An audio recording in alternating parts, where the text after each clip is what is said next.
రైట్గా కవిత గారికి సంబంధించినటువంటి అంశాన్ని కవిత గారు నేను మాట్లాడారు. ఒకసారి ఆమె మాట్లాడినటువంటి కొన్ని మాటలని నేను మీకు చెప్పేటువంటి ప్రయత్నం చేస్తా.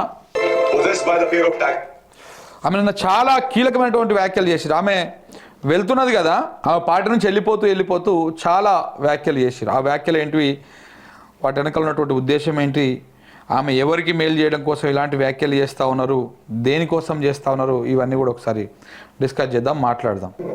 పార్టీ అధ్యక్షులు శ్రీ కె చంద్రశేఖరరావు గారు శ్రీమతి కె కవితను తక్షణం పార్టీ నుండి సస్పెండ్ చేస్తూ నిర్ణయం తీసుకున్నారని చెప్పి మరి నాకు ఒక ప్రకటన నిన్న టీవీల ద్వారా అందుకోవడం జరిగింది. మరి నేను పార్టీ నుండి వచ్చినటువంటి లేఖలో ప్రత్యేకంగా 2 అంశాల మీద మాట్లాడదలుచుకున్నాను. నేను అక్రమ కేసులు పెట్టి నా మీద తిహార్ జైల్లో 5.5 నెలల పాటు ఉండి బయటికి వచ్చిన తర్వాత నవంబర్ 23వ తారీఖు 2024 నుండి నేను ప్రజాక్షేత్రంలోకి వచ్చి అనేక కార్యక్రమాలు చేయడం జరిగింది.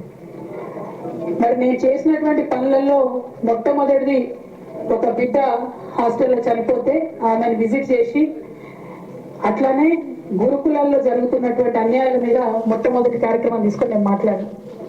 ఆ తర్వాత బీసీలకు జరుగుతున్నటువంటి అన్యాయం, కాంగ్రెస్ పార్టీ మేనిఫెస్టోలో ఇచ్చినటువంటి 42% హామీ కోసము పెద్ద ఎత్తున నేను పనిచేయడం జరిగింది.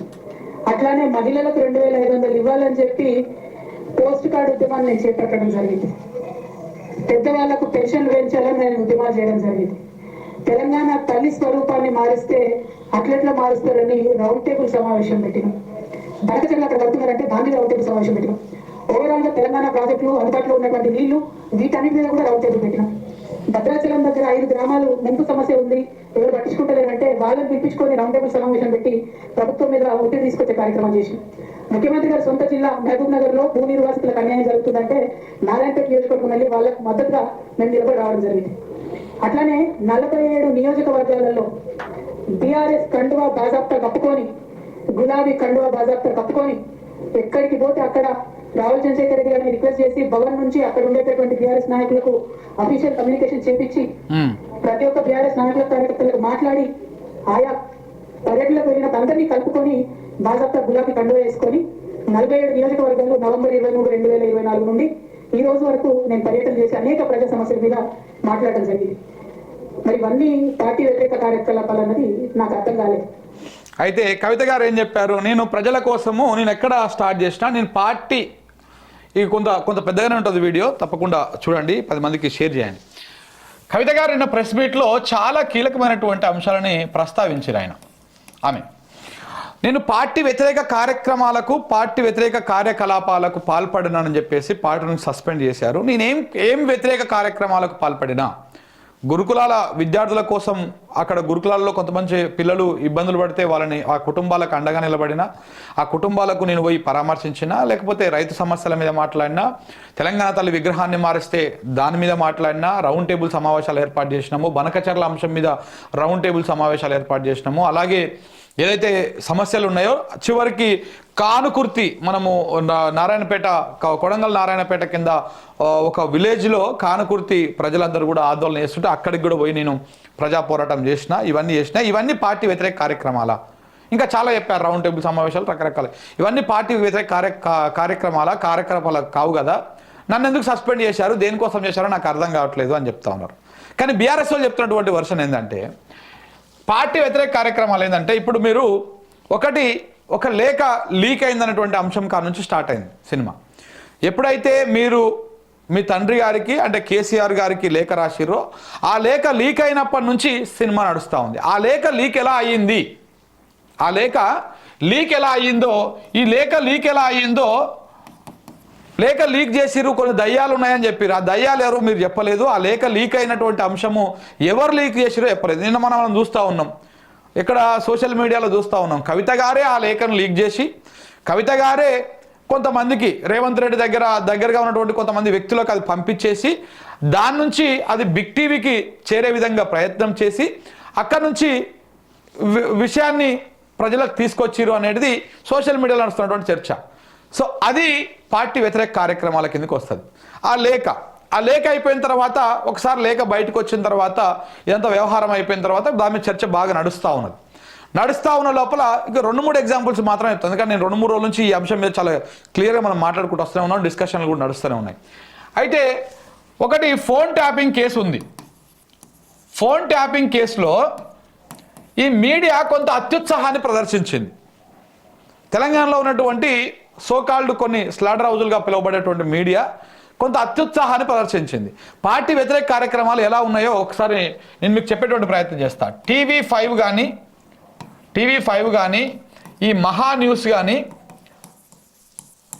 ఏబిఎన్ కానీ ఈ ఈనాడు ఈటీవీ కానీ ఈనాడు పత్రిక కానీ ఇవన్నీ కూడా ప్రధానంగా ఈ ఛానళ్ళు, ఈ 4-5 ఛానళ్ళు, ఈ కుల మీడియా ఛానళ్ళన్నీ కూడా భయంకరంగా వార్తలు రాసుడు, ఉన్నది లేనట్టు లేనిది ఉన్నట్టు రాసుడు, కేసీఆర్ మీద కేటీఆర్ మీద ఆ ఫోన్ ట్యాపింగ్ అనేటువంటి అడ్డం పెట్టుకొని రకరకాలుగా భయంకరంగా కొన్ని లేనివి ఉన్నట్టు అభూత కల్పనలకు కొన్ని కలిపి రాసేటువంటి ప్రయత్నం చేస్తే బీఆర్ఎస్కి సంబంధించినటువంటి బీఆర్ఎస్ యూత్ వింగులు, విద్యార్థి వింగులు మహాన్యూస్ ఛానళ్ళు, ఈ మహాన్యూస్ ఛానల్ మీదకి పోయి కొంత నిరసన వ్యక్తం చేసి వచ్చారు వాళ్ళు. దాని తర్వాత బీఆర్ఎస్ పార్టీ అంతా కూడా ఒక స్టాండ్ తీసుకున్నది.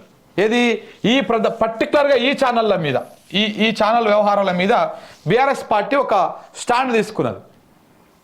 వాళ్ళ పేరుతో సహా జగదీష్ రెడ్డి గారు కావచ్చు, లేకపోతే మిగతా వాళ్ళు కావచ్చు, కొంతమంది ఆ ఛానళ్ళని పేర్లు తీసుకొని సహా, ఆ ఛానల్లో వార్తలు చెప్తున్నటువంటి వాళ్ళు, డిస్కషన్ చేస్తున్నటువంటి వాళ్ళు, ఆ ఛానళ్ళ ఓనర్ల పేరుతో సహా బీఆర్ఎస్ పార్టీ వీళ్ళు ఈ రకంగా తప్పుడు ప్రచారం చేస్తూ ఉన్నారు, ఎవరు చెప్పారు వీళ్లకు అని చెప్పేసి మహాన్యూస్ మిగతా అన్నిటి మీద కూడా ఒక పొలిటికల్ వార్ నడుస్తూ ఉంది.